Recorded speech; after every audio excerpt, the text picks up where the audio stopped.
Hi, we're just about getting ready to start. I just want to do a quick introduction. My name is Julie Merino Carela.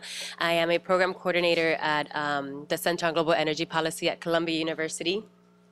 And we are super excited to be co-hosting this event with the Rutgers Energy Institute. This is actually the first Women in Energy event being held at Rutgers University. Woo! And a little background of the Women in Energy program. It was piloted at the center, I believe, in 2014, and we received a fund to formalize the program. The aim of the objectives of the program is to increase the number of females in the energy sector, and in the mid to long range, increase the level of mid-level and executive women in the energy field. We have a number of public events, private, smaller events that are only for current female students in the interested in energy. Public events such as this. We have a variety of site visits, leadership development workshops, and like I mentioned before, this is the first public event we're having at Rutgers, hopefully the very first one of many. And with that, I will turn it over to the panel. If you have any questions, I guess you could also shoot me an email. My email is jem2245@columbia.edu. Cool. Thanks. Thank you, July. And Julie, sorry, I know, like, no. My name is Dr. Rachel Shuang. I'm the Associate Director at the Rutgers Energy Institute and an Associate Professor in the Department of Human Ecology at Rutgers University. And I've been working on energy for over 2 decades now, so I'm thrilled to be here co-hosting the first Women in Energy Rutgers event with the Columbia University Center on Global Energy Policy. We're going to talk, I'll be moderating this event, and we're going to be talking with a set of distinguished experts about their experience as leading women in the energy sector in both academia and the public and nonprofit sectors. And I'll introduce them in a moment. But first, let me quickly say that this event, like all of those events at Columbia University Center on Global Energy Policy, is being webcast live, and both the full video and a podcast recording will be available on our website and iTunes for coming days. And for those of you watching online, as well as people here in the audience, you can ask a question for the panelists at any time using the hashtag CGEP events and the Twitter handle at Columbia U Energy.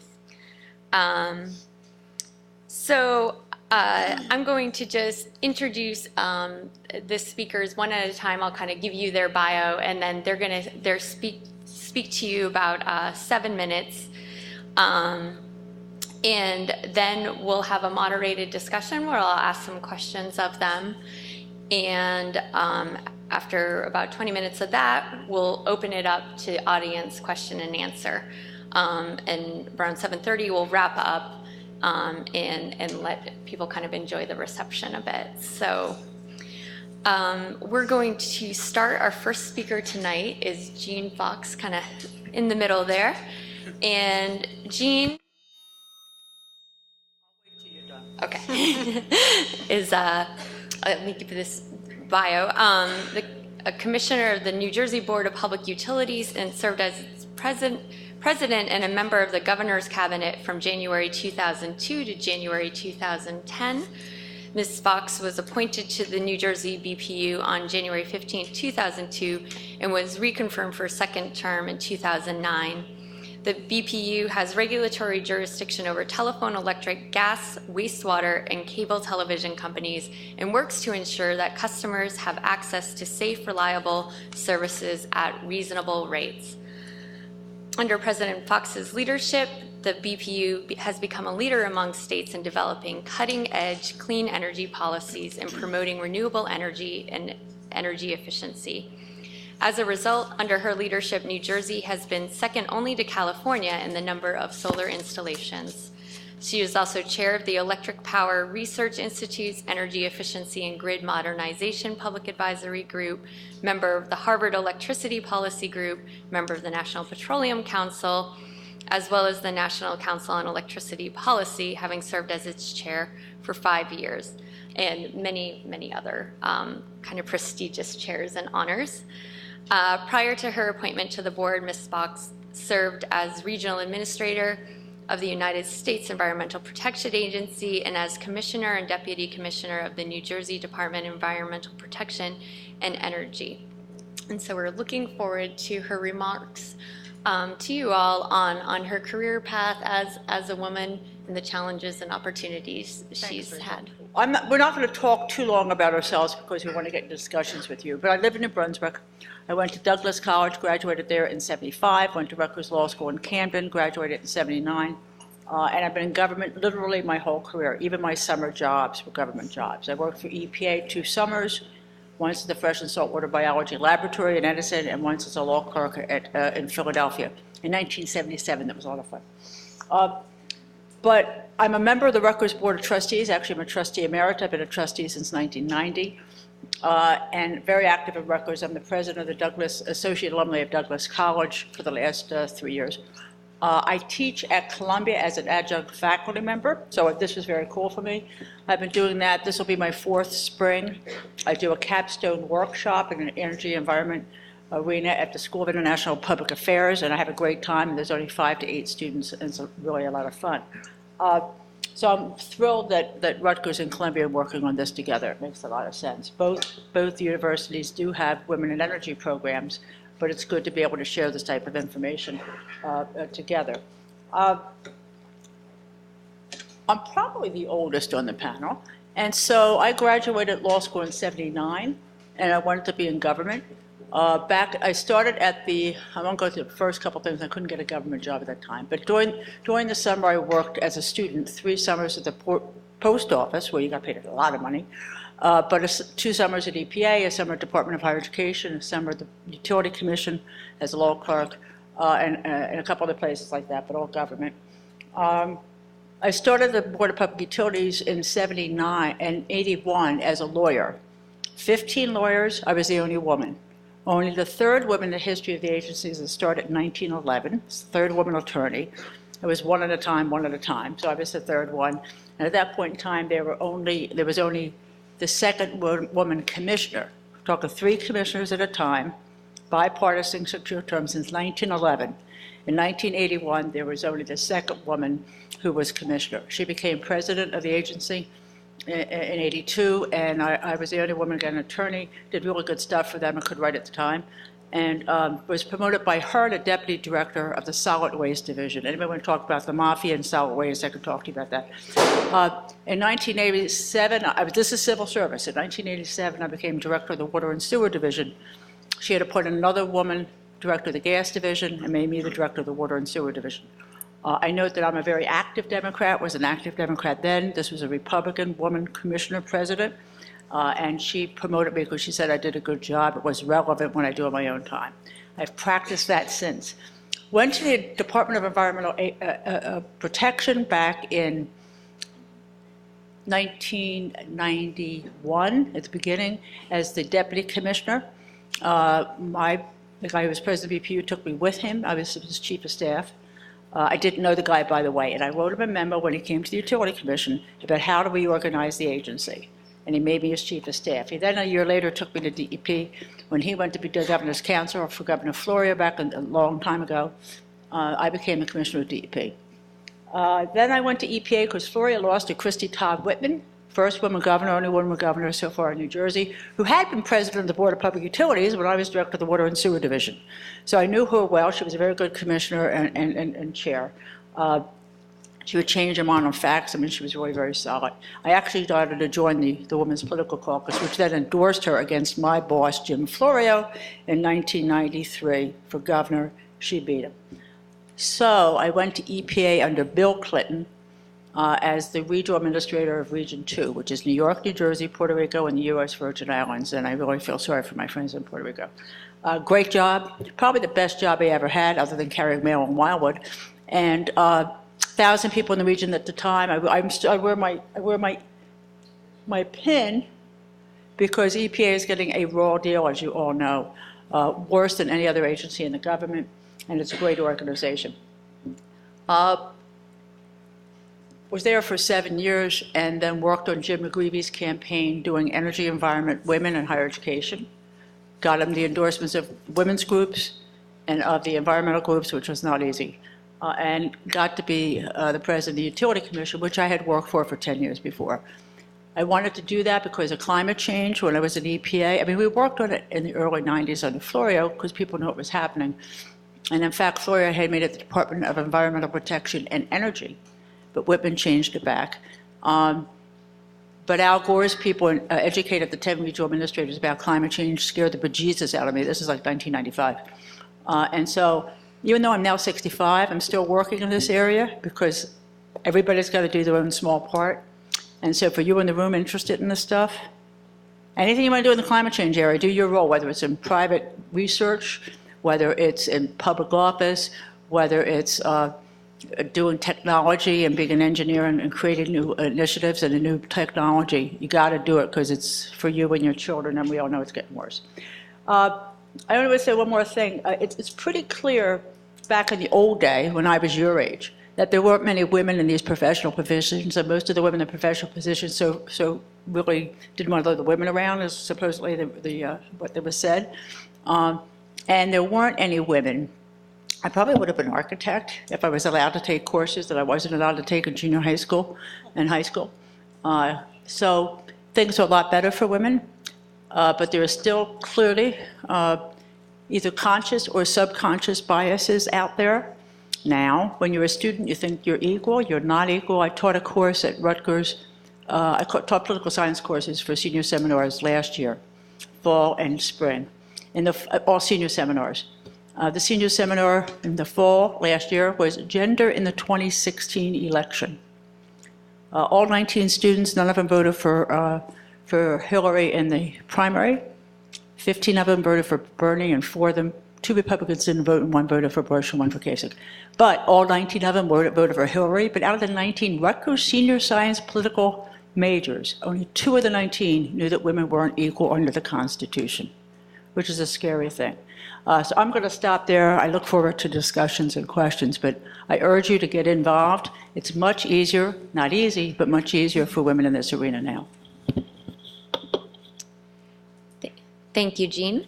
We're going to move on to Cyrille Graham comments. Serpil is the director of the Rutgers EcoComplex. Her responsibilities include management of the EcoComplex operations, programs, business incubator, and facilities, as well as providing vision and leadership, establishing the EcoComplex as a nationally recognized center for the commercialization of environmental and alternative energy technologies. Additionally, Dr. Guran serves as liaison to the regional environmental and alternative energy business communities, government agencies, and related organizations.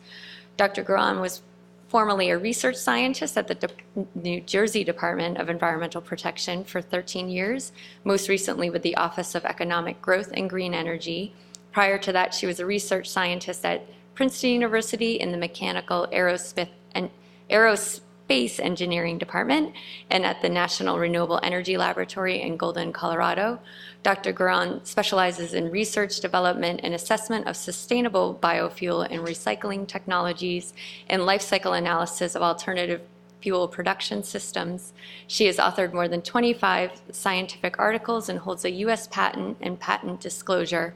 Dr. Guran has an MS in chemical engineering from,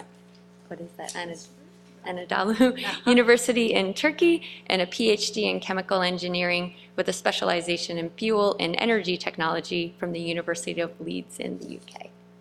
So please. Yes.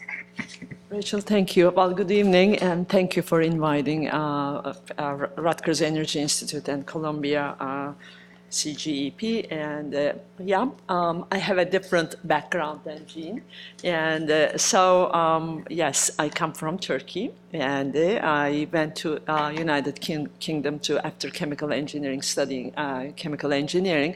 I went to UK to do my PhD, and especially working on solid waste, and also it's all also energy and also environment related matters, how to convert solid waste and also especially biomass into clean energy and also fuels. And so, and then I was invited, yeah, I can say that, I'm an immigrant, but invited immigrant, to National Renewable Energy Lab as a postdoc. And that postdocship opened further doors. And so now, and then they offered my green card, and so it was wonderful. And so, and then I ended up in New Jersey. That time it was interesting, and my background is all combustion, thermochemical conversion technologies. I'm talking about early 90s. And New Jersey was, interestingly, the industry is all pharmaceuticals, mostly, except a couple of petroleum refineries, but somehow, anyway, after doing certain postdoc research also at Princeton University, I ended up at Department of Environmental Protection and started wearing environmentalist hat. In addition to energy hats. And so, you know, I moved from department to department, but mostly all doing research scientists and supplying correct data to decision makers. That's how I believe that decision makers should do, you know, should make their decisions on correct information and data. So then another opportunity appeared, and I moved to Rutgers University in 2011, and they have a EcoComplex. It's an off-campus, how would you say, as like, because Rutgers University is a land-grant university, it has extension centers, outlying extension centers. Originally, that center was formed as Environmental and Agricultural Extension Center. However, you can appreciate that neither environmental matters nor agricultural matters cannot be separated from energy matters. So I started promoting this center as a clean energy center.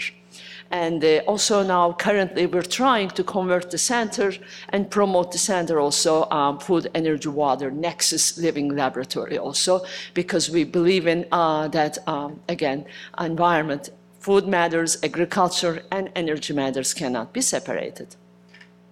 In addition to what Rachel provided, also I teach critical thinking, introduction to bioenergy technologies, and also sustainability decision tools, and partnering with another professor from Department of Agricultural Research program. This is, you know, so exciting event for me because not only, you know, women in energy, but also coming from different country. And so I'd like to bring that perspective to you. If, you know, coming from different backgrounds is important. And so you have to be strong woman, but also you have to be strong, you know, keep your territory, and so try to achieve, you know, barriers and additional barriers. So I'm going to stop here, and so we'll continue later. Mm-hmm. Thank you very much, Serpil. Mm-hmm.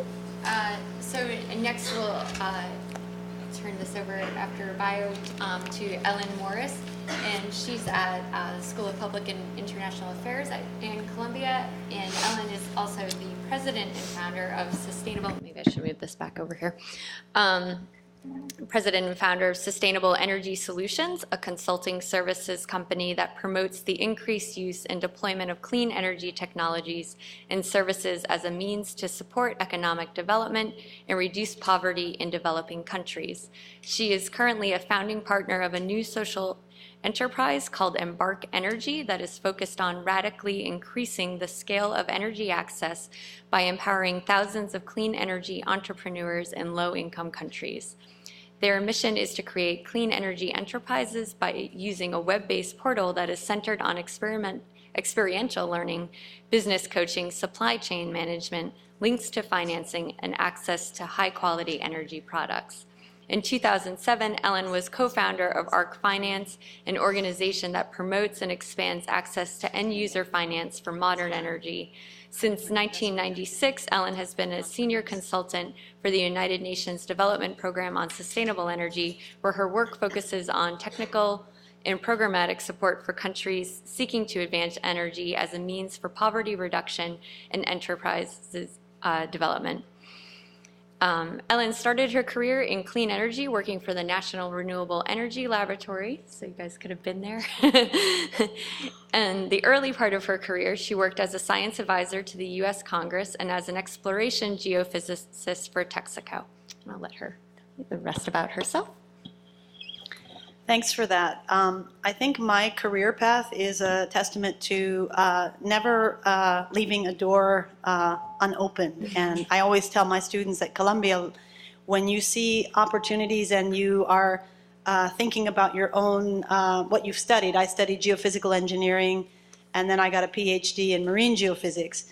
And now I'm working in public policy at Columbia, and also working in sub-Saharan Africa on energy and development. So I always say, never rule things out, and if things look interesting, regardless of what you studied, you can take that opportunity. And I think Jeanne was a really good example of that as well.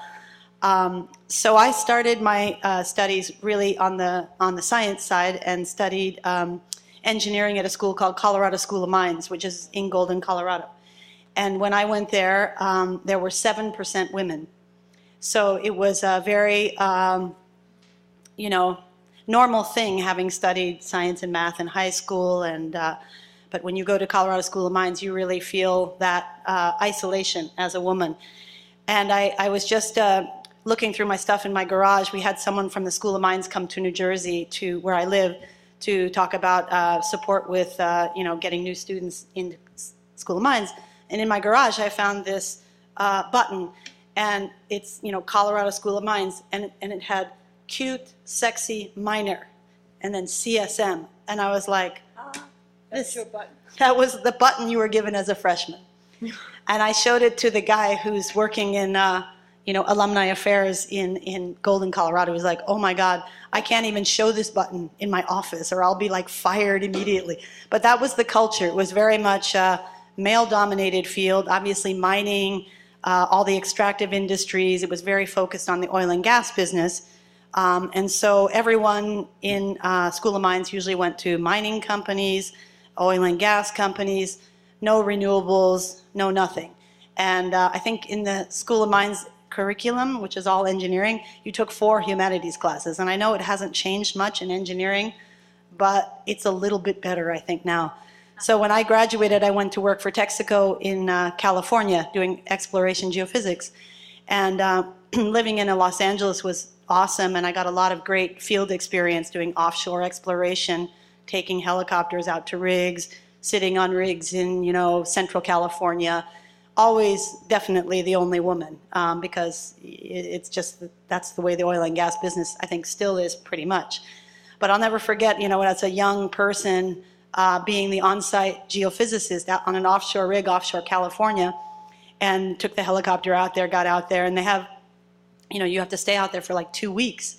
And, this old guy, who's been in the field for a long time, came up to me like during the dinner hour and said, like, why are you out here? What are you doing out here? We don't need women out here to tell us what to do.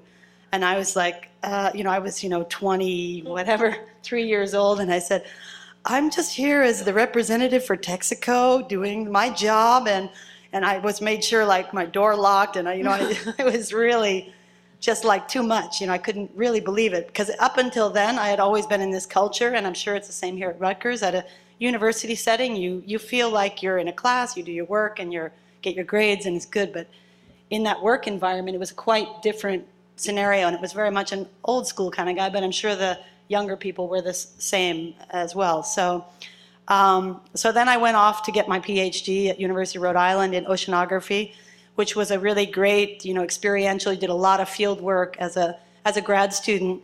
And when I was ready to graduate, or a year from graduating, I was recruited by ExxonMobil. And so I had this job offer sitting from ExxonMobil. And then I decided to think about this public policy fellowship, which allowed scientists to work in public policy in Washington, D.C.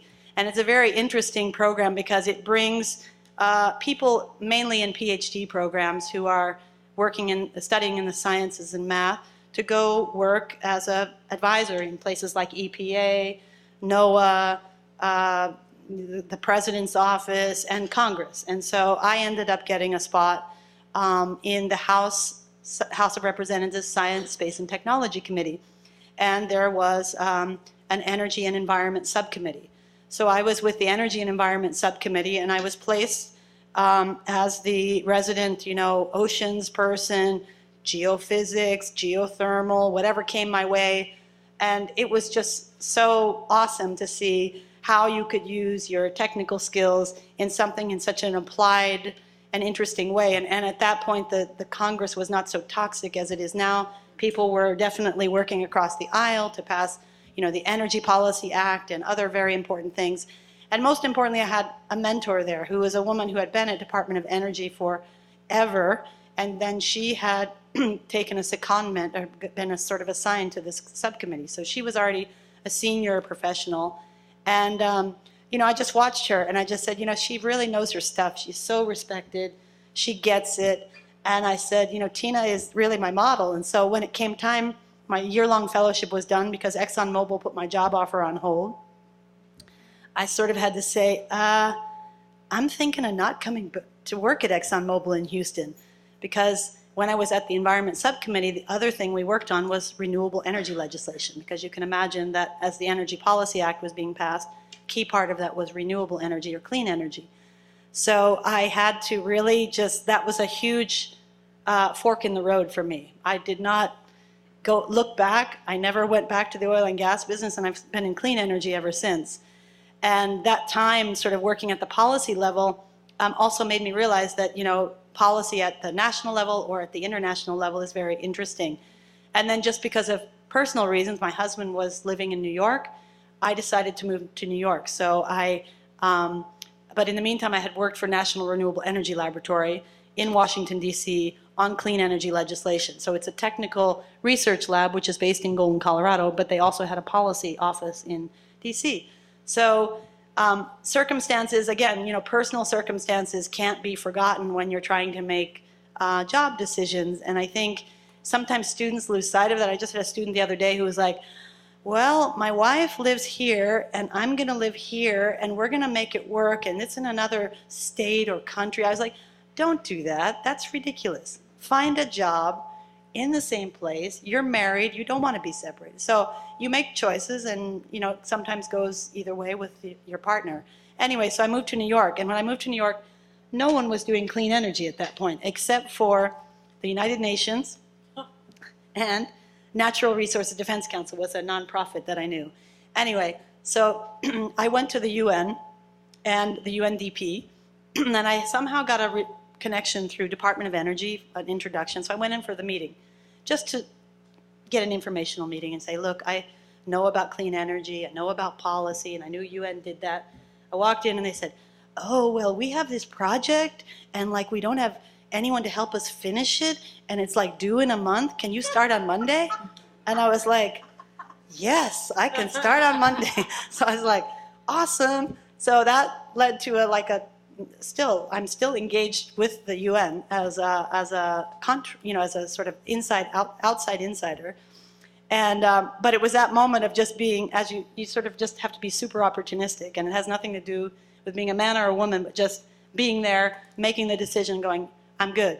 And so when I got that experience with the UNDP, it really opened my eyes to the other part of the world, which we call the rest of the world, that doesn't have access to electricity, clean cooking fuels, any kind of motive power for automating, grinding, and milling and husking of agricultural products in lots of the world. So 1.3 billion people don't have access to electricity. 2.4 billion people are cooking on traditional fuels. And that sort of launched me into this whole other sector that has really driven my career for the last 20 years. And so now I really work on emerging economies, very poor, difficult, far, remote places, trying to design energy systems that are appropriate for people who have very little money, very focused on gender issues because women bear the brunt of mostly not having access to energy. So I do a lot of work on gender policies and gender and energy policies, which remarkably are sort of similar to what's happening in this country. You don't see too much difference in the main issues that happen in a workforce, in how women are treated, pay gap, access to what you do with a technical degree, having access to a technical degree, all of those things. So there's a lot of parallels between developing countries and North America and Europe. So that's what I spend a lot of my time doing now. And I also teach at SIPA, School of International Public Affairs. And yeah, I'm always happy to help young people who are thinking about getting into this field, because I agree with Jeanne. This is the time to do it. It's awesome, whatever you do, whether it's what Jeanne does or what I do. And now is the time to really seize the moment. And because there's a huge world out there without access to any energy, let alone this kind of energy. And if that's what you're interested in, definitely follow up with me. Thank you so much, Ellen. Okay, so we're to our last speaker, Professor Alisa Park, and she is the Lenfest Chair in Applied Climate Science at Columbia University and is also director of the Lenfest Center for Sustainable Energy, where she researches issues in energy, environmental engineering, and particle technology. Some of Dr. Park's areas of research interest are carbon capture, utilization and storage, sustainable energy conversion systems, synthesis of hydrogen in liquid fuels from alternative energy sources, particle technology, electrostatic charging phenomena in multi-phase flows, and electrostatic tomography. She has recently received numerous honors and distinctions throughout her career as a researcher, recently being appointed as a member of the International Committee at the American Institute of Chemical Engineers, where she has also been elected as the vice chair in 2009 to 2011 and as the chair in 2011 to 2013 of the Fluidization and Fluid Particle Systems Group, and treasurer from 2010 to 2015 of the Particle Technology Forum.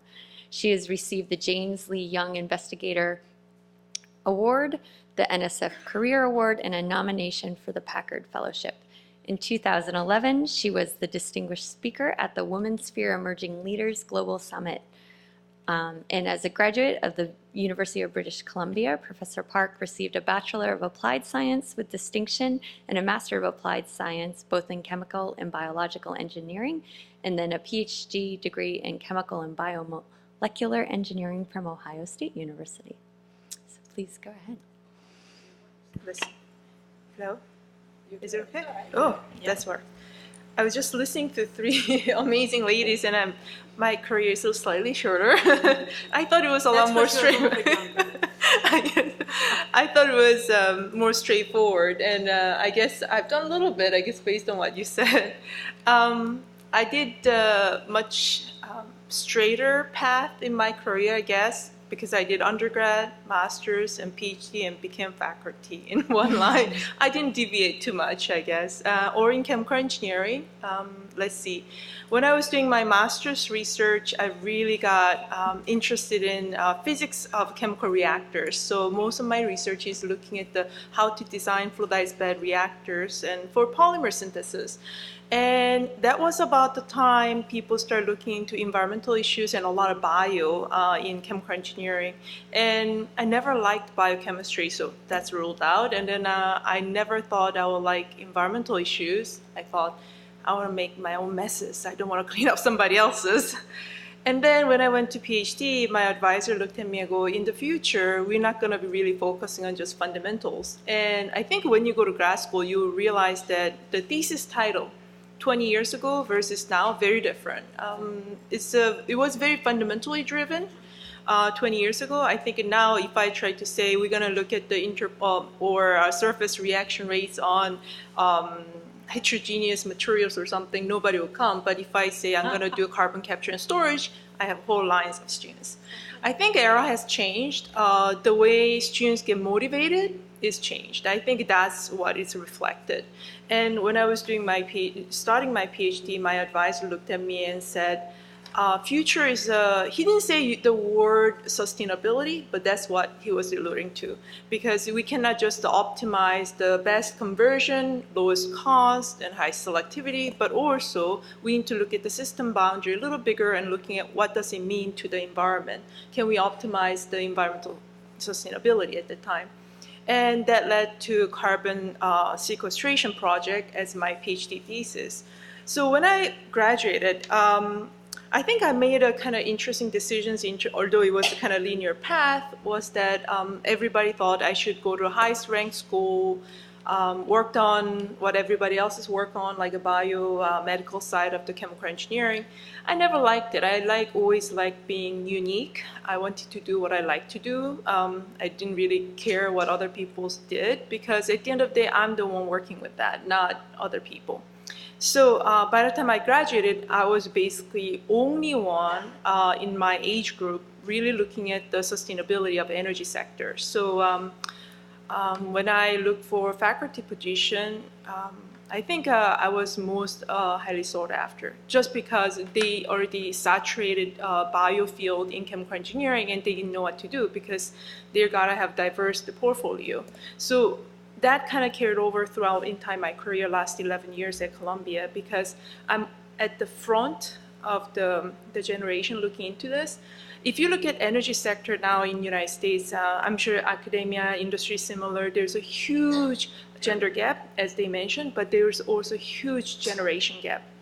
So I remember when I arrived in academia, all my friends who did the bio-based research, they have a stack of people on every single step, so they move very slowly, little by little, right? And when I arrived, I was looked up, and there was no one between me and the person age 60 plus, and I didn't know what to do. I looked, and they looked down at me and go, "Oh my gosh, there's a young thing just arrived." Good, right? So instead of taking each step, I got the escalator up really fast. There are pros and cons, I think. Opportunities are great. Visibility is strong. You'll be on panels from the day one. I was put into Shark Tank every day. At the same time, if you fail, it's a highly visible failure. So I think now I look back, I was young and stupid enough not to feel the fear at the time, but now looking back, it could have been great disaster. But I think it has been very interesting. I got a lot of phone calls, even in my generation. It's kind of funny because in my undergrad, there were 40% female in chemical engineering. Graduate school, about 30%. And when I got to the faculty level, in earth and environmental engineering, I'm appointed between earth and environmental and chemical engineering. I'm one and only female faculty member last 11 years in earth and environmental. Chemical engineering, one of the three. So still we are extremely... most of the engineering departments at Columbia is small, so 15 to 20 each department, small, but still the fact that in earth and environmental engineering, our undergrad population is 70% female, and I'm the only one, so the mix-up doesn't really match. I think there are still a lot of issues. I get a lot of interesting comments. For example, they will make a public speech, and they're trying to say something nice about me, I think. They're saying that, well, getting a Department of Energy research funding in large multi-million level is almost impossible unless you smile like Alisa. So things like that still happens today. So By a fellow faculty member. Yes. Mm-hmm. And they didn't mean anything wrong by it. Sure. So it's kind of interesting journey. I think we're still battering these things, but at the same time, there are enough of us out there. So I think it would be really good to share the knowledge. Thank you. Thank you all so much. So now we have, we'll probably adjust the time, but probably have about 20 minutes of kind of moderated discussion. I've come up with a couple of questions to kick off the discussion, and then we'll turn it over to our audience. But I wanted to ask you, and thank you so much for kind of sharing these really diverse and rich career pathways and experiences.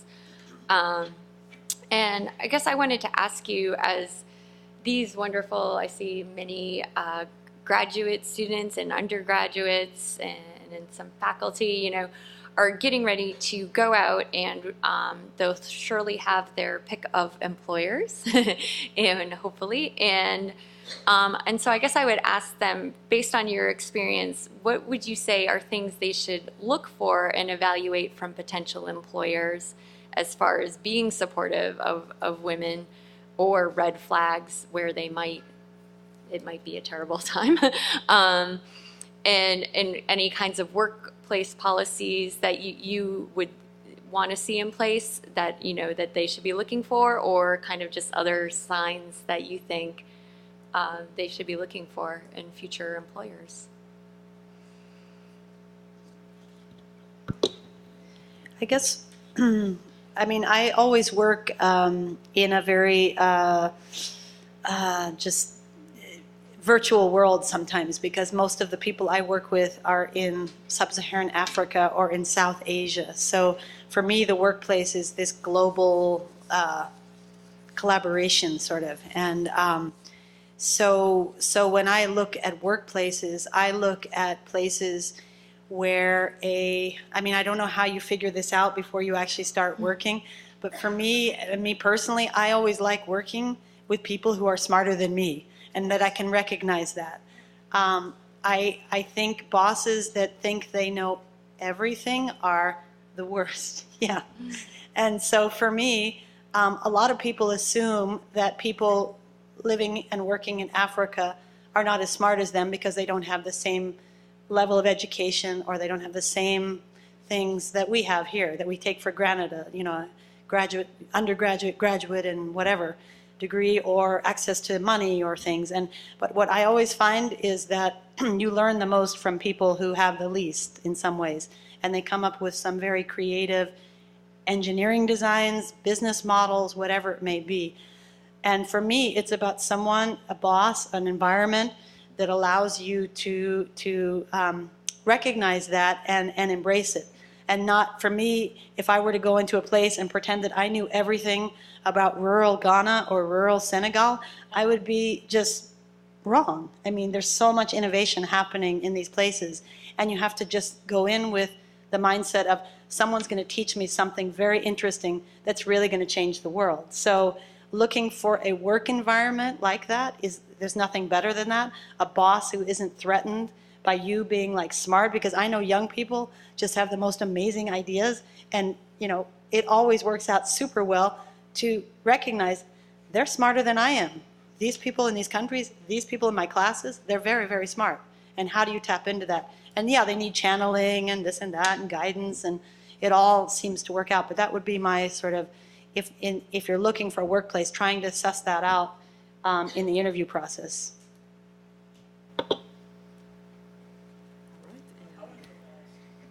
You would like to go Yeah, last? you get the benefit. Alisa, okay.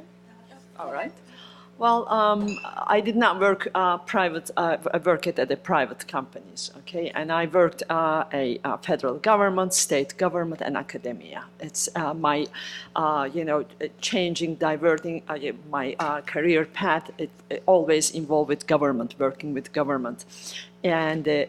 But you have to, when you're changing or looking for your career path, if I understood the question correctly, you should really choose, even working for government, you can choose the departments. You can choose at least you can make available yourself for certain projects, as Ellen mentioned, and sometimes, they look for certain projects who would do it, and being there available, and it's really important for you to, yes, anyone, without gender difference, it's important, but as women, it's more important.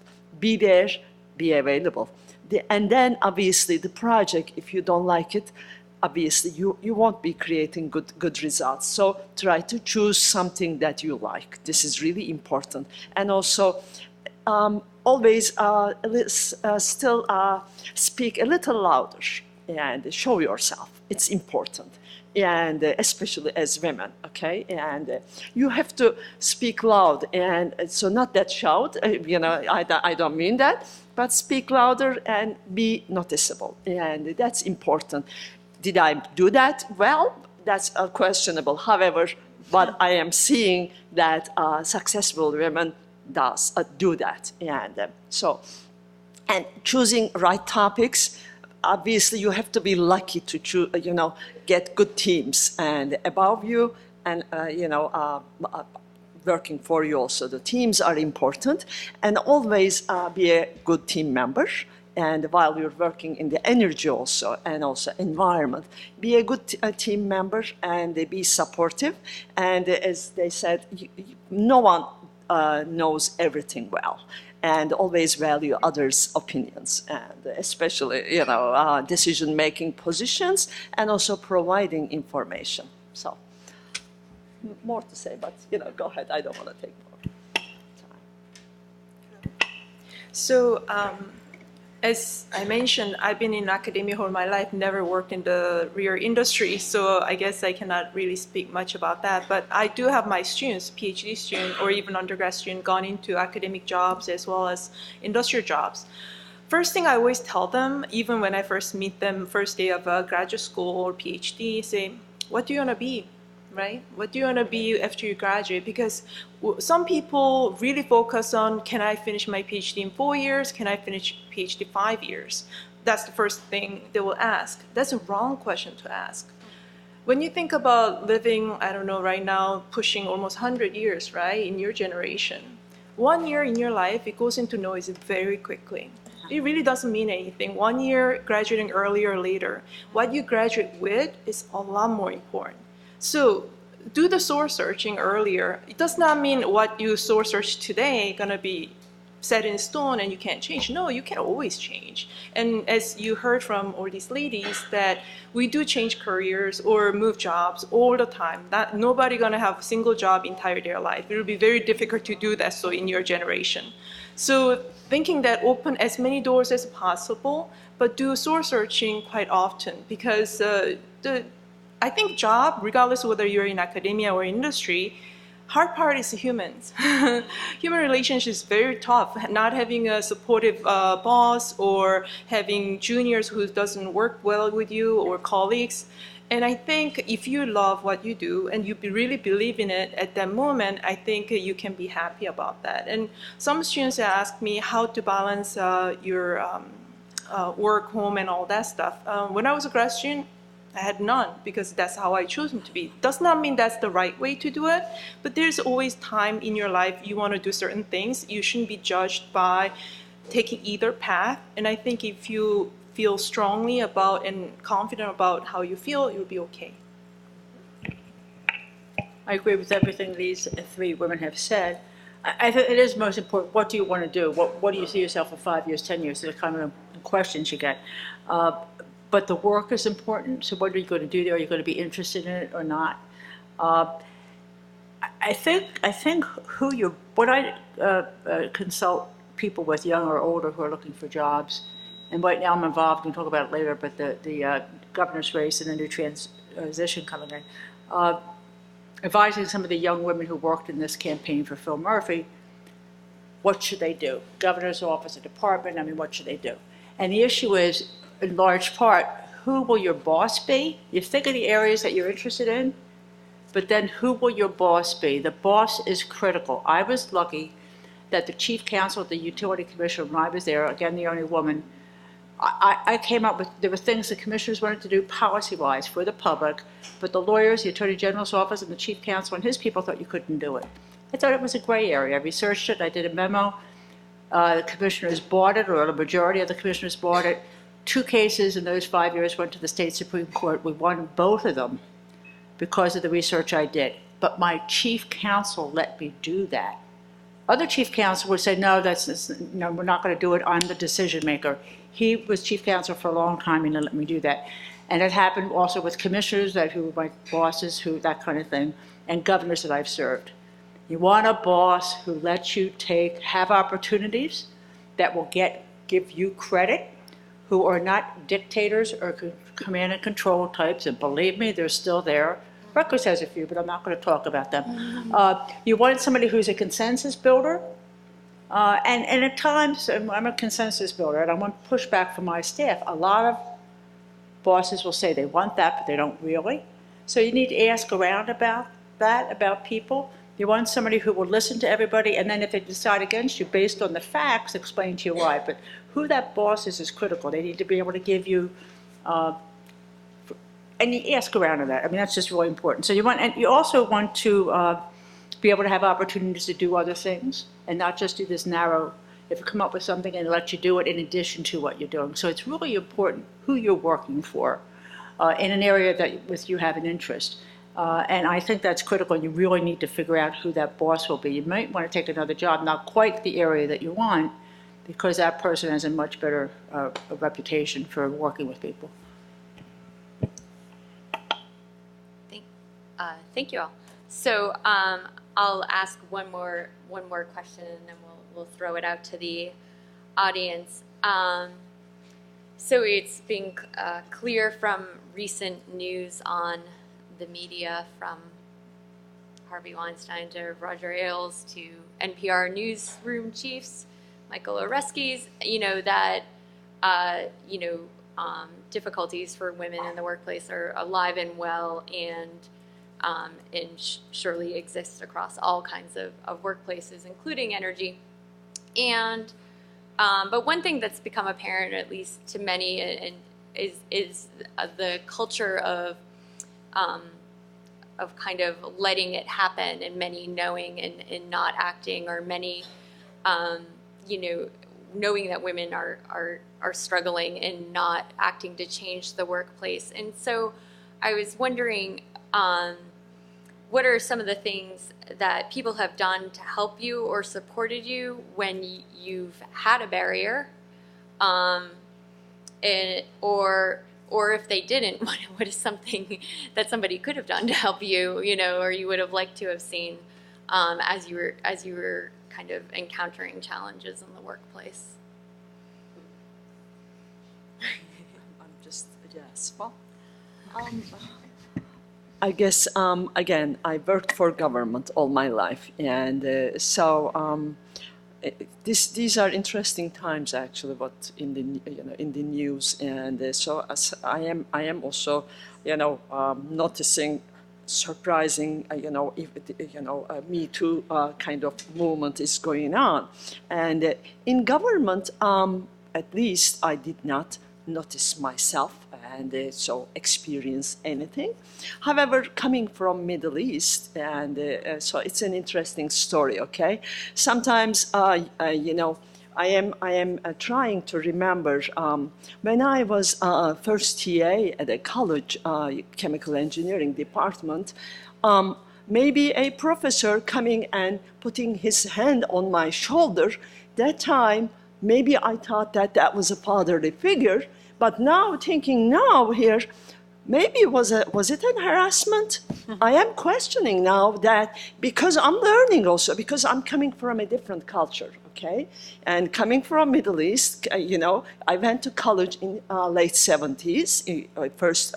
So interestingly now, I started questioning, in the lab, your professor comes and puts what's going on, and so interesting. So keeping the territory, maybe that's why that's important. I kind of like living in the West. It's very important, and so I learned a lot, over the years. Did I receive any further harassment? No, I did not. But even now, I am questioning maybe that close encounter. And however, being mentor and mentee is so important in the workplace, and including this kind of certain things. But so creating a mentor-mentee relationship, especially with whoever you think that you can trust, it's important.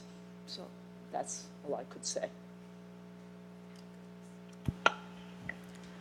Yeah, you're hoping that I shouldn't have gone through any of that, right? Because I'm a lot younger for sure, and been in the workplace only 11 years. But I think it didn't change much. I'm sorry, but even at Columbia, not like harassment, but like without saying details, there will be people following you to the hotel rooms when you go to conferences. These things happen routinely. The surprising part, like so colleagues and seniors, these happen all the time. But the most surprising one when I got to Columbia was a student harassing you.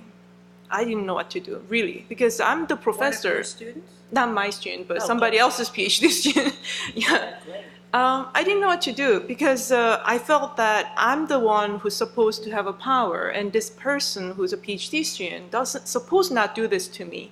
But I remember I was a very eager assistant professor working in the office until midnight, and he would come in. He was a very big guy, and then 10, 11 p.m. close the door behind himself, and he said, let me tell you how to run your research group and all that. He was continuously saying that I should get married. It's not good for ladies not to get married. I'm like, what era are we living in? And he's young, like about my age. I think the issue was hate to talk about culture thing, but in Asian culture, when ages are similar, because I was just fresh out of grad school, and it wasn't easy for them to accept that female faculty member can be above them, right? So I got a lot of that, and that I had a hard time dealing with because I thought that I'm the one who has more power. If I do something about this, what would happen to this student's life? And already I tried to make a sugarcoat it so that I can kind of, or if I suffer, then everything will go away. Now I look back after 10 years, it wasn't a right move. I shouldn't have done that. But at the time, I didn't have any female faculty members in the department. I really felt bad the fact that it was a student who's struggling with his PhD. So this should not have justified his actions, but I did. So now I'm sure that he didn't learn his lesson, so he might be doing it to other people in his workplace. I don't know. And that kind of one of the regrets that I did not work on it.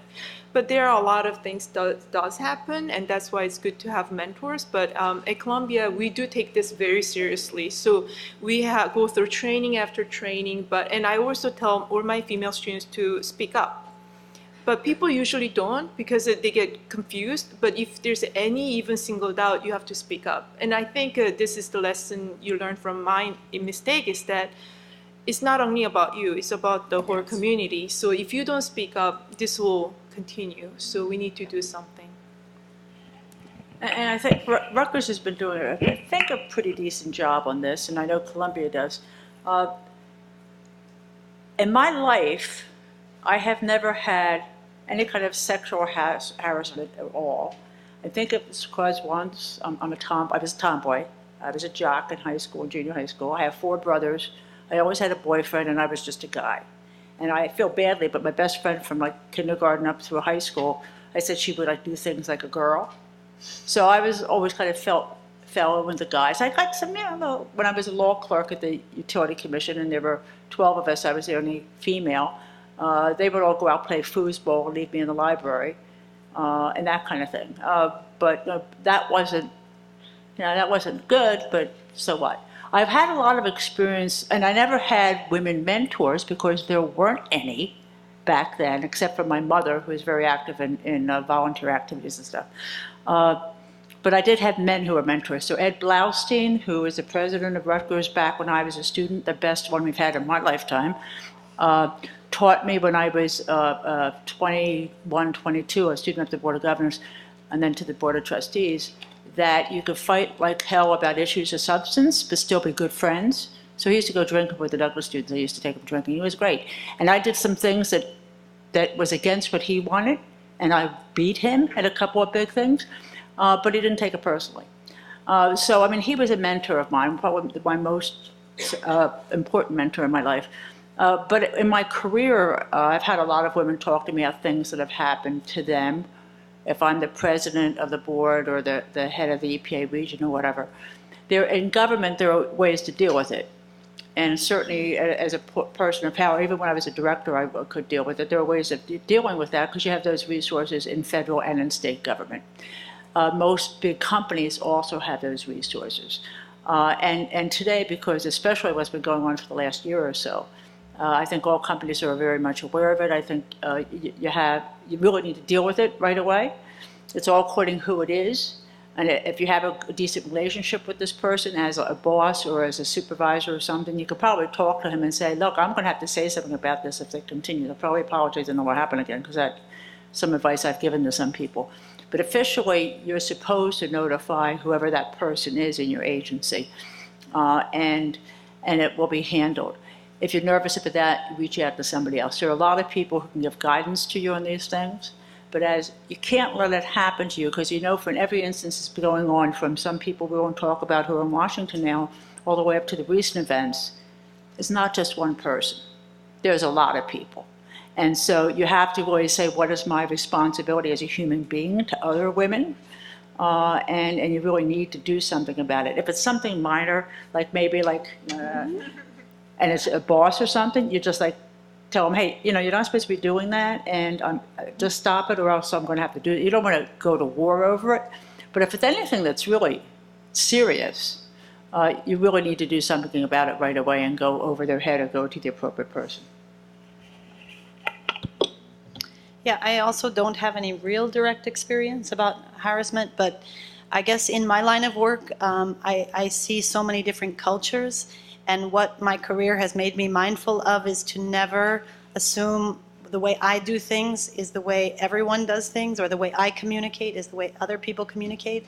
And so when you're working across, Malawi, Senegal, Ghana, Mali, you have to sort of just put yourself in that position of, I'm the outsider and I'm trying to do my job here, and this is the cultural context of how things are done, in a business environment, and just never to communicate in a way that is, seemingly, normal maybe, but it's a very harsh, or it's using colloquial expressions that have no meaning or can be interpreted in a weird way in another language. And so that's my experience, is sort of just to make sure that, even in Colombia, there's so many international students. I remember there was a class I was teaching, and, it was a small class, and participation was required. And this woman would never raise her hand. And so I would call on her, and she'd very meekly say a couple of things. And, I was really worried about her because her grade on participation was going to be really suffering. So then she came up to me one day after class, and she says, Professor Morris, I just want to tell you that I'm not used to speaking out in class because I'm from Myanmar. And if you speak out in class or speak out and give your opinion, you get arrested. It's a really bad thing. So she says, in my culture, I can't speak publicly like you expect us to do in New York City in a class at Columbia University. And I was like, whoa, it was a total wake-up call for me. Like, I never even thought of that. I was just, okay, this is our rubric, how we grade, and it was just so humbling for me, and I just felt so terrible after that, and it made me really think differently about, international students, international colleagues, the whole deal. And that's the good thing about working at the United Nations, is it puts you in that mind every single day, every project you do, every team you are on, everyone comes from somewhere else.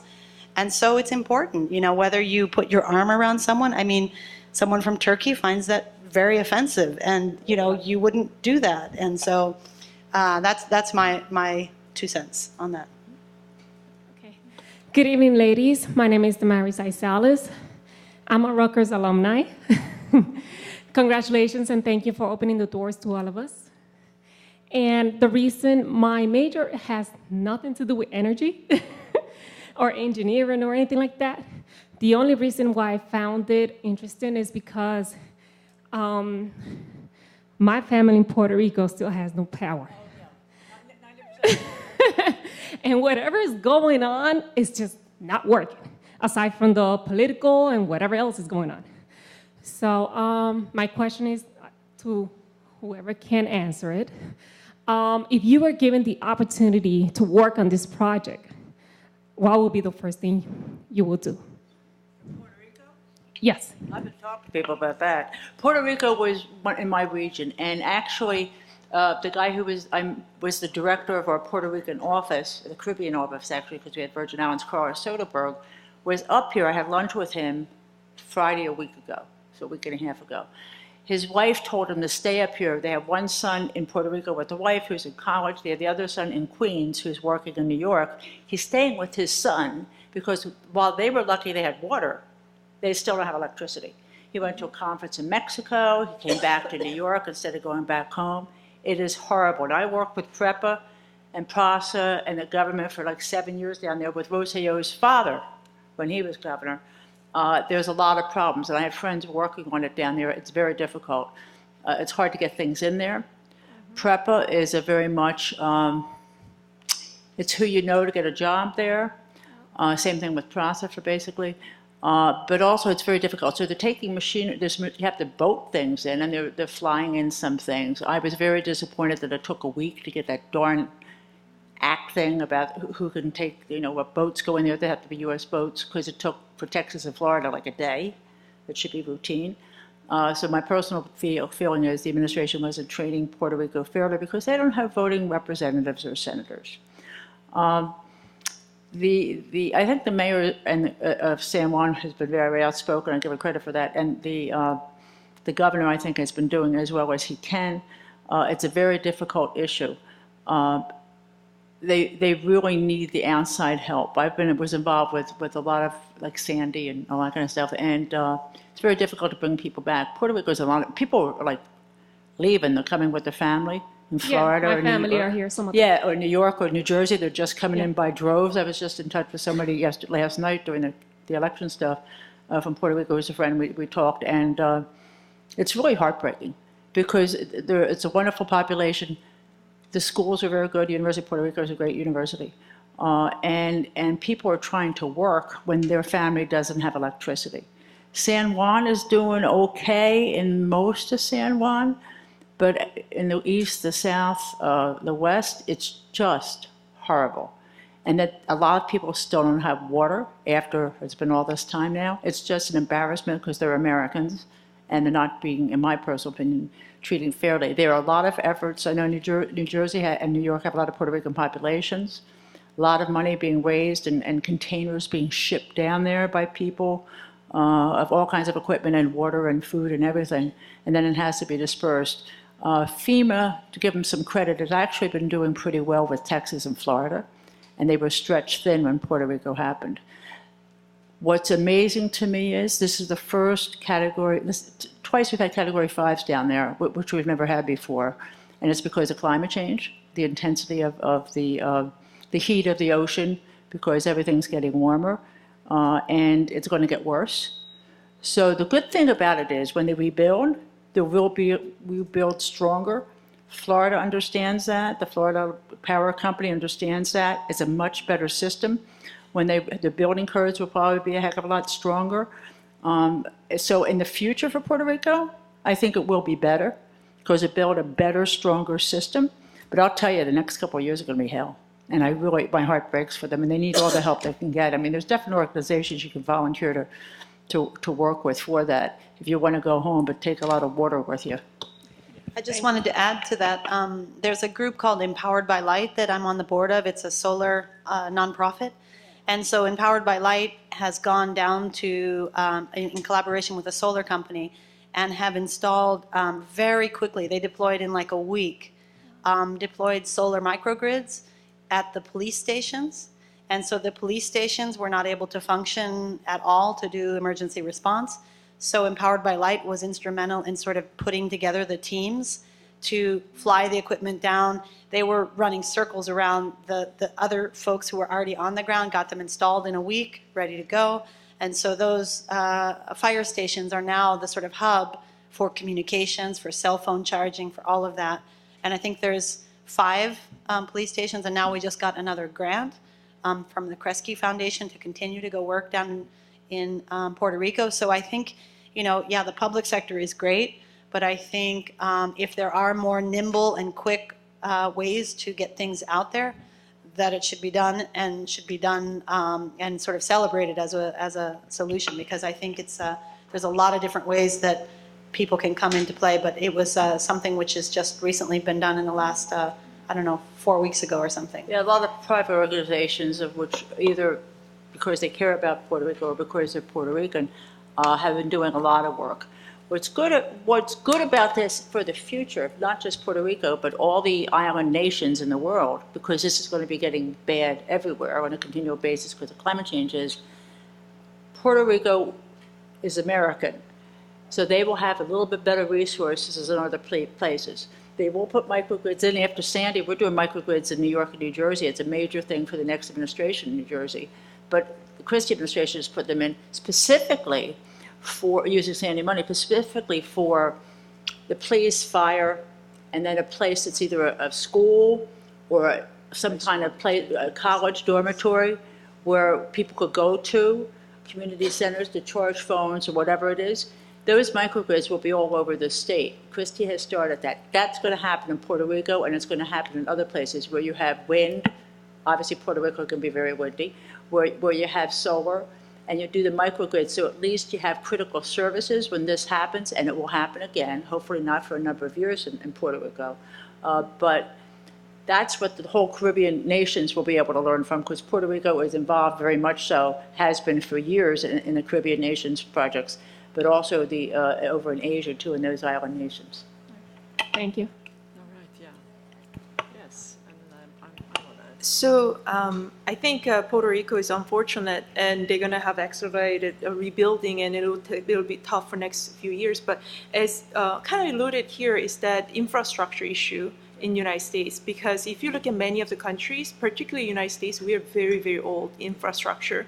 Some people joke that our electricity line is the best in the world because it never got bombed. Means a rhetorical question. So ours is the oldest because we never needed to rebuild. Means that we are stuck with 100-year-old infrastructure, which you don't know when it's gonna collapse. So people are estimating even water lines. In order to replace and redo the whole water line in the United States, it will be $1.8 trillion. That's just one type of infrastructure. There are layers and layers and of those. So in your generation as engineers or even non-engineers in similar field, you have to think about, okay, if we have to build infrastructure for next 100 years again, are we going to rebuild the ones we built 100 years ago, or are we going to have redo something much different technology? So a lot of discussions are in academia and industry as well, and there's a discussion on microgrid versus the regular grid or even supergrid. So I think this is an interesting and important time for us to rebuild our infrastructure, which will be a big part of your life. I would echo also what it was told by three ladies, but also when this kind of emergency situation arises, also a lot of opportunistic people do appear. And decision makers also should really make sure that short-term, mid-term, and long-term decisions are so important for, especially for infrastructure development, but also finding solutions to energy and waste matters. So that is why I believe Puerto Ricans should really encourage decision makers that they should not be either slow or rush into decisions, because money will be available, but money should be spent in a very efficient way. And so it's really important. And tested technologies, yes, emerging technologies. However, you know, credible people should be helping Puerto Ricans.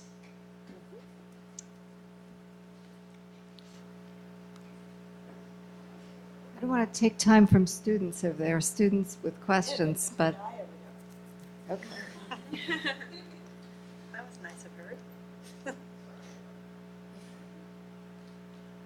Hi, my name is Nasir Ismail. I'm a cell bio neuroscience major and a sophomore here at Rutgers. A couple years ago, I read this article about this element called thorium, and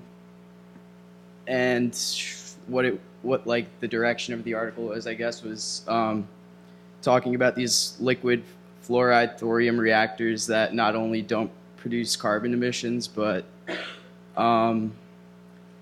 it costs around 50 cents less per kilowatt hour than coal, and it's cheaper than natural gas, and the processes to, I guess, extract it. So I guess what my question is where do you see the future of clean energy technology going? That wasn't phrased very well, but yeah, that's the...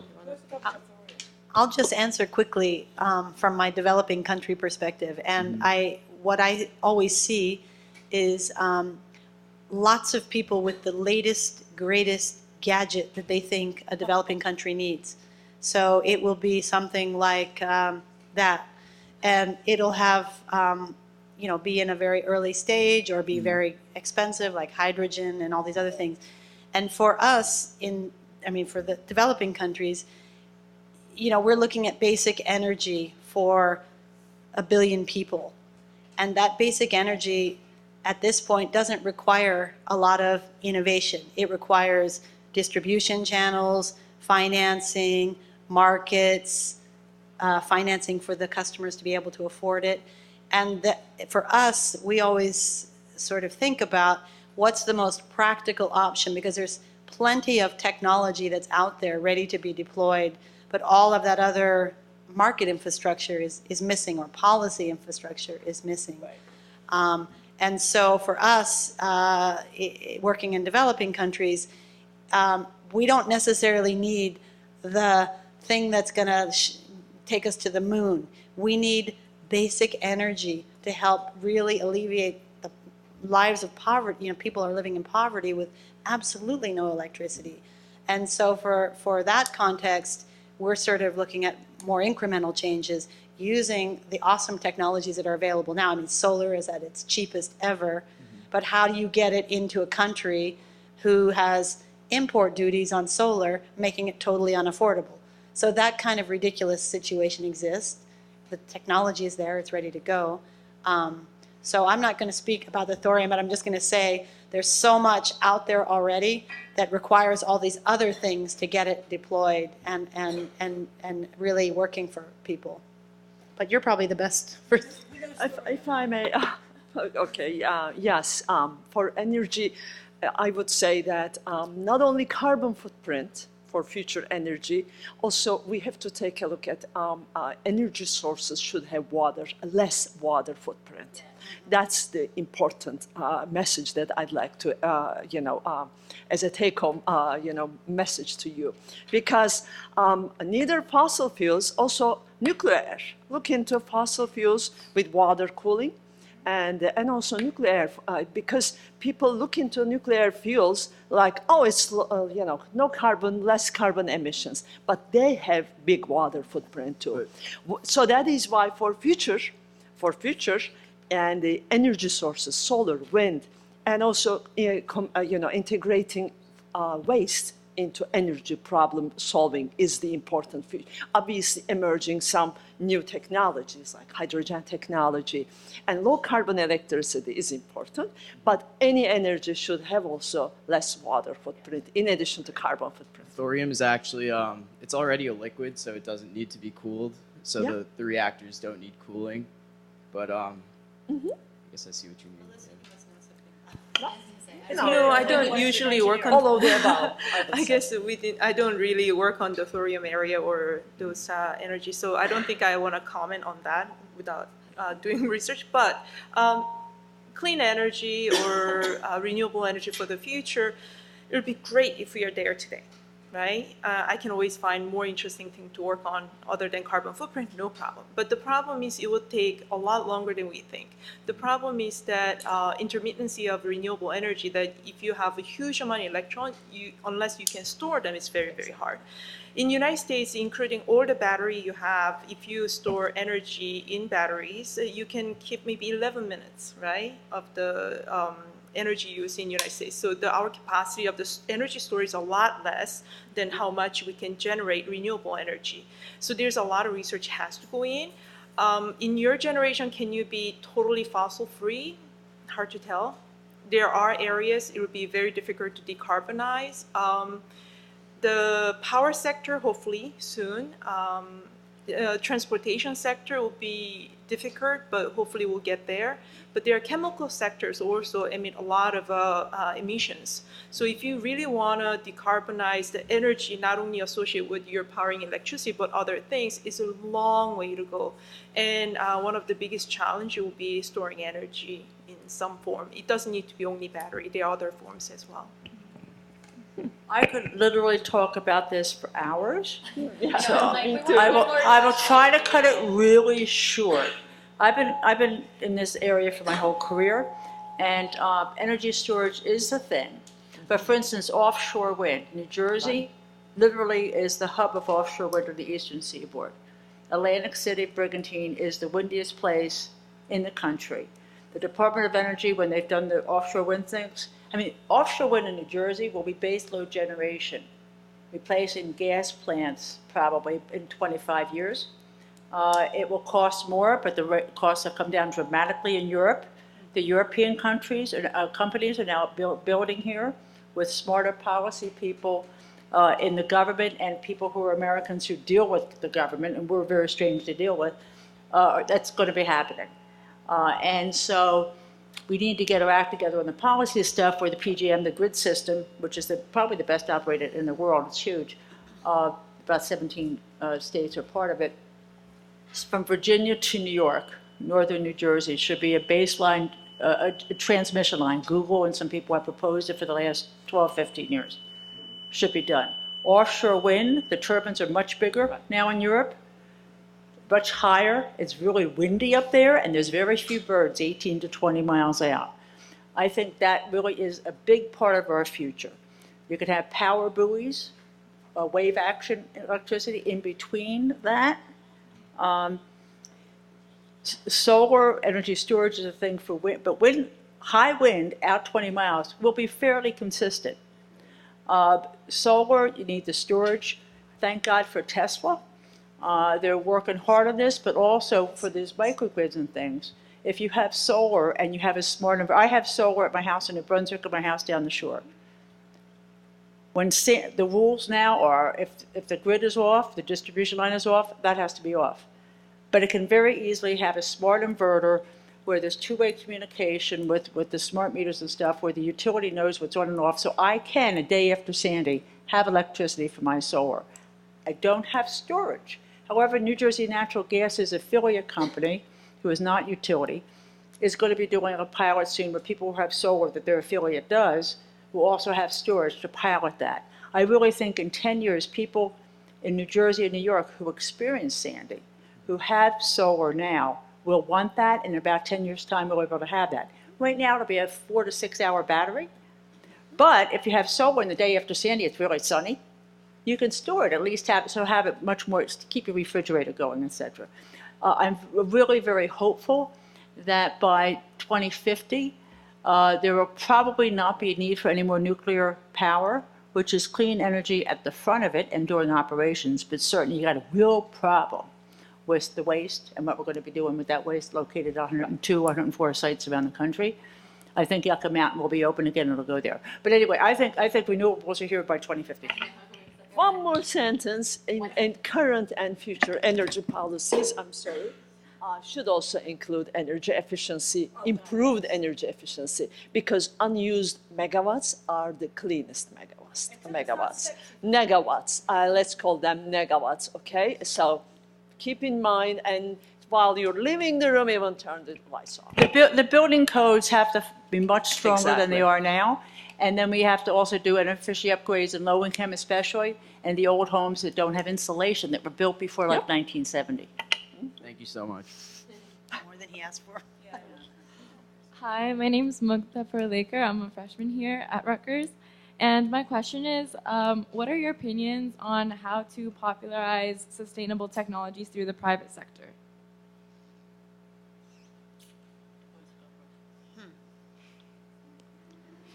Well, the federal government used to give money for that, and it does it now. When I was the Utility Commission in New Jersey from 2002 to 10 as the head of the agency, we actually gave money from Clean Energy Fund money, which is from ratepayers, for clean energy technology.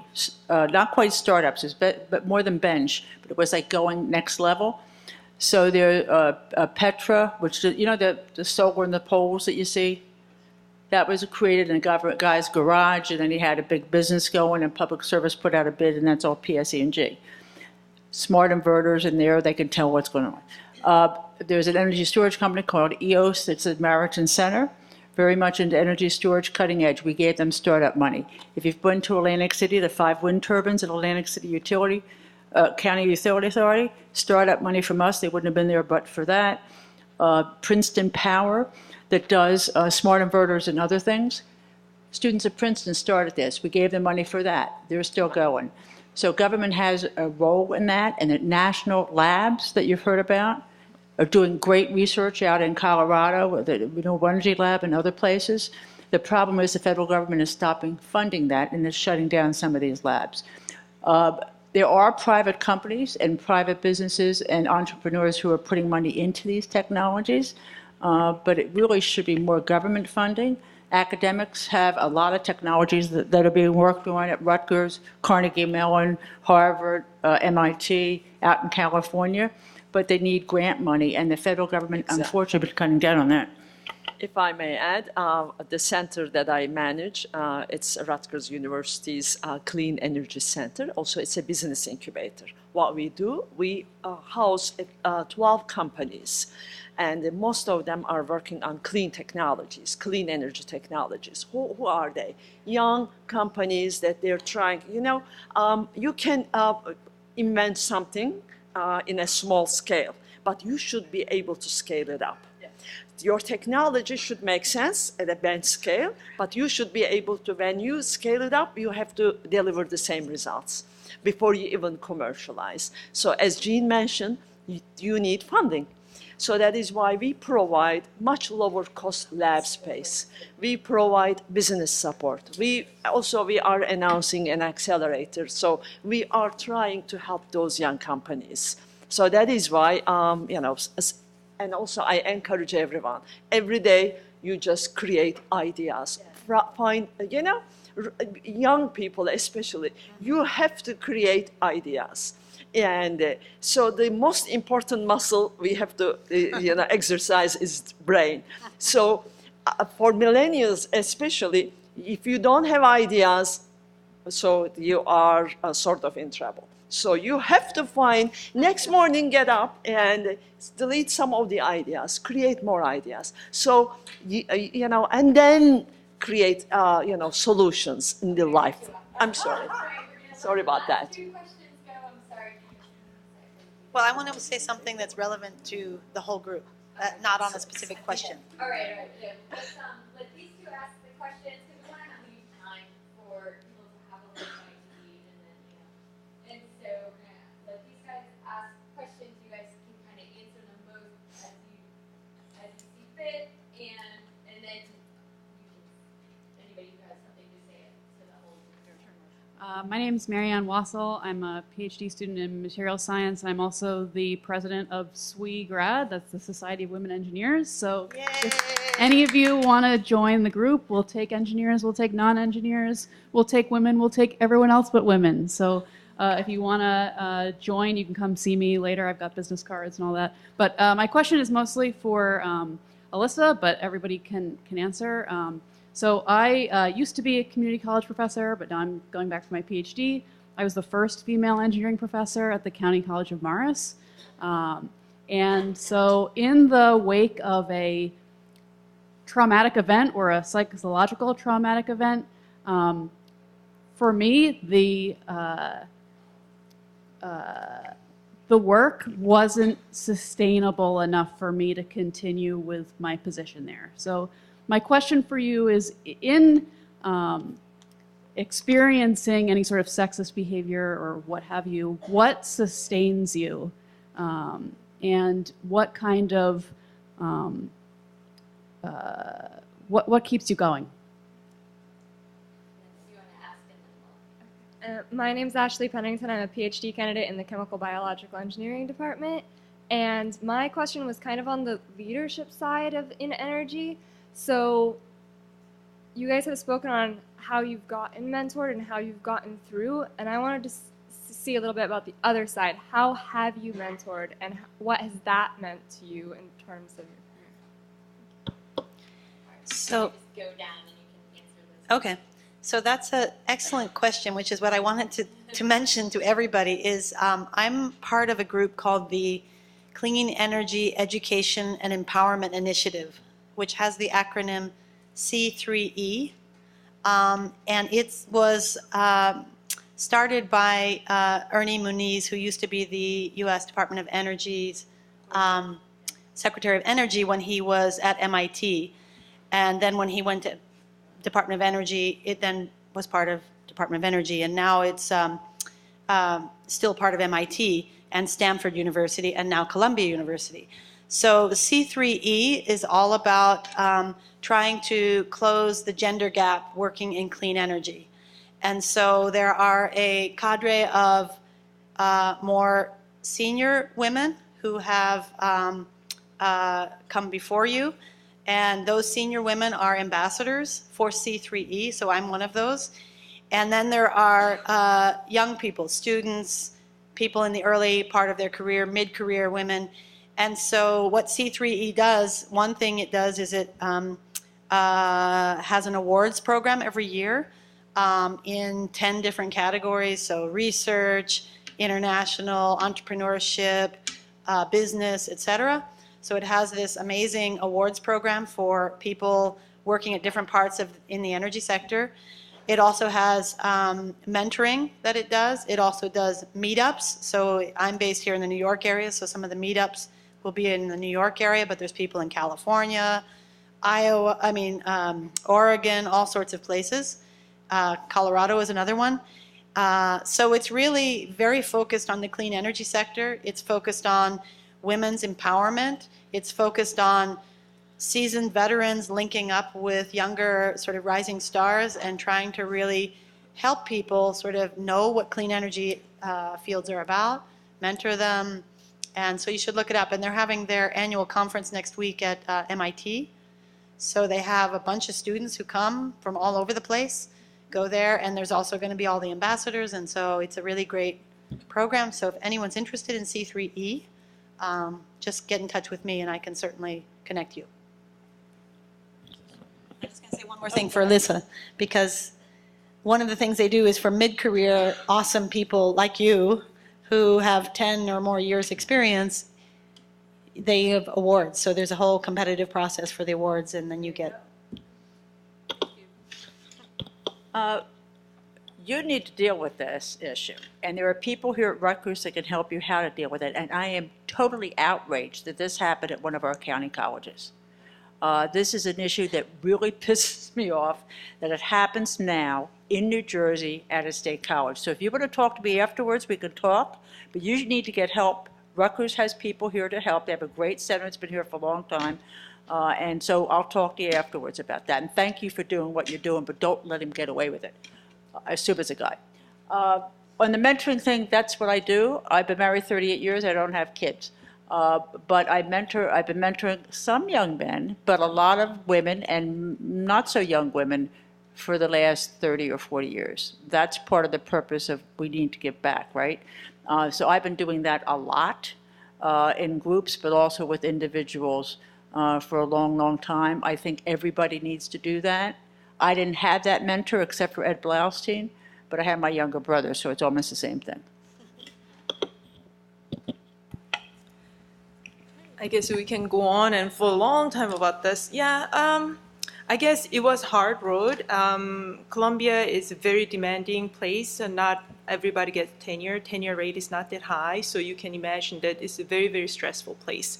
But I think I've been very lucky. I found my passion very early in my career, and it will be very stressful days, right? And then I will be crushed left and right. Because being a faculty is always getting rejections. Your proposal gets rejected, your papers get rejected, these things happen. Of course, you have a lot of successes too, but at the same time, people who become faculty are not familiar with failures. So it's like, what is this, right? I don't get this anymore. So, but I remember still, even today, when I have a good night's sleep and on the way to work, I walk to work about 20 minutes. I just can't believe I get paid to do this.